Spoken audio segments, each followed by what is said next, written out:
l'organisateur présumé de dîner haut de gamme à Paris en temps de Covid a plaidé l'humour à propos de la participation de ministres.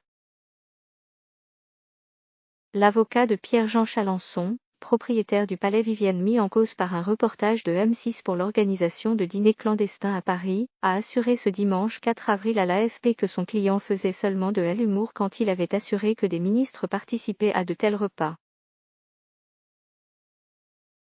Pierre-Jean Chalençon, grand collectionneur des objets de Napoléon, a toujours apprécié faire de l'humour.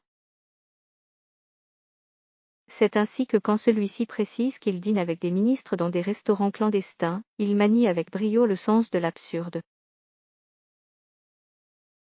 A déclaré son avocat maître Jean-Luc Chedboun, dans un communiqué à l'AFP. Le procureur de Paris Rémi Hebz a ouvert ce dimanche une enquête pénale après un reportage de M6 sur ces dîners haut de gamme interdits en période de pandémie durant lequel une source anonyme assurait à la chaîne que des ministres participaient à ce genre de repas.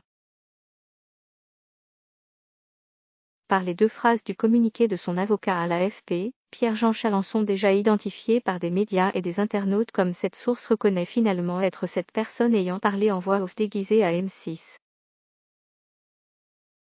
La chaîne privée avait notamment diffusé vendredi soir un reportage en caméra cachée dans un lieu présenté comme un restaurant clandestin situé dans les beaux quartiers, voir la vidéo ci-dessous, où les participants et les serveurs ne portent pas de masque et ne respectent pas les gestes barrières, malgré l'épidémie liée au Covid-19. Gabriel Attal se défend. Dans un entretien diffusé début février sur YouTube, Pierre-Jean Chalençon déclarait son intention de créer un club des gastronomes, le Viviennes Club, avec son ami Christophe Leroy, où il recevrait 2 fois par mois pour déjeuner ou dîner. Le Palais Vivienne, qu'il possède, propose 560 mètres carrés de salle de réception, d'après lui. On peut se permettre de recevoir 6 août 2010 personnes dans différents salons, a-t-il ajouté. Plusieurs membres du gouvernement ont exclu ce dimanche que l'un d'entre eux ait pu participer à un tel dîner.